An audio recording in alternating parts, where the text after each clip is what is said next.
Shalom saudaraku yang dikasihi Tuhan Yesus Kristus. Hari ini kita akan merenungkan bagian Alkitab yang terdapat pada Kisah Para Rasul pasal 17 ayat yang ke-10 sampai ke-15 dengan judul Perikop Paulus dan Silas di Berea. Kita akan membaca ayat yang ke-10 sampai ke-13. Tapi pada malam itu juga segera saudara-saudara di situ menyeru Paulus dan Silas berangkat ke Berea. Setibanya di situ, pergilah mereka ke rumah ibadat orang Yahudi.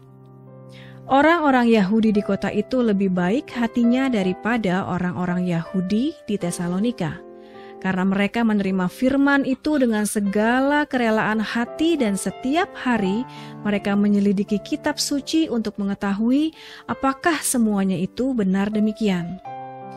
Banyak di antara mereka yang menjadi percaya, juga tidak sedikit di antara perempuan-perempuan terkemuka dan laki-laki Yunani.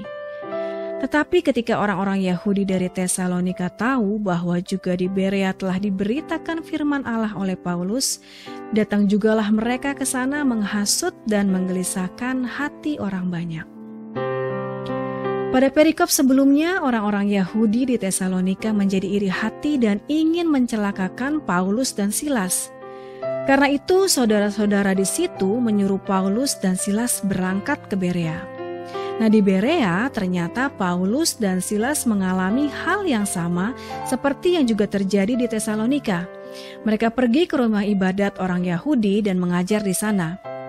Hanya saja orang-orang Yahudi di Berea ini jauh lebih baik daripada orang-orang Yahudi di Tesalonika.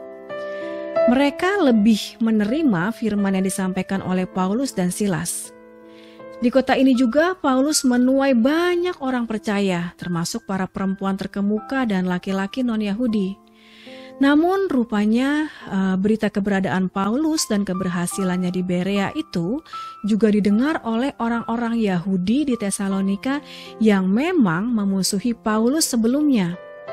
Kebencian mereka yang mendalam terhadap Paulus membuat mereka tidak segan-segan untuk mengejar Paulus ke Berea. Mereka datang ke kota itu dengan motivasi yang jelas, yaitu ingin menghasut dan menggelisahkan hati orang-orang Berea. Tekanan ini akhirnya juga membuat Paulus menyingkir lagi dan pergi ke Athena. Perikop setelah ini mengisahkan hal itu. Saudara-saudaraku yang dikasihi Tuhan, kalau kita renungkan pengalaman Paulus dan Silas itu, mungkin kita merasa heran. Mengapa orang yang ingin melakukan perbuatan baik dalam hal ini memberitakan Injil malah menderita hidupnya? Selalu ada orang yang menjadi iri hati, dengki, menghasut orang lain dan ingin mencelakakan hidup mereka. Hal ini tentu juga membuat Paulus dan Silas untuk terus menghindar dan menyingkir. Sungguh jauh dari perasaan hidup tenang dan nyaman seperti yang kita bayangkan ketika menjadi orang Kristen. Tetapi yang juga mengherankan, Paulus dan Silas tidak pernah berhenti memberitakan Injil. Bahkan mereka selalu siap untuk pergi kemanapun, untuk menghadapi apapun demi memberitakan Injil. Lagi pula di balik penderitaan apapun yang kita alami, ada berkat tersembunyi yang bisa terjadi.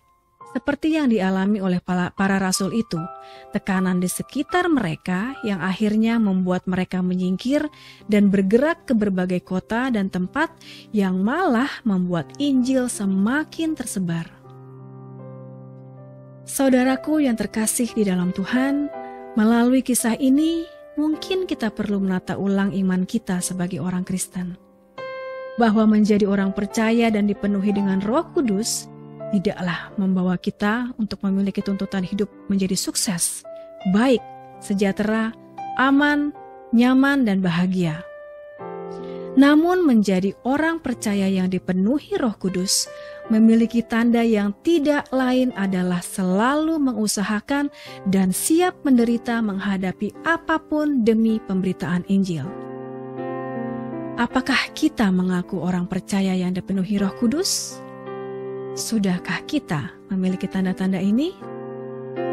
Shalom, Tuhan Yesus memberkati.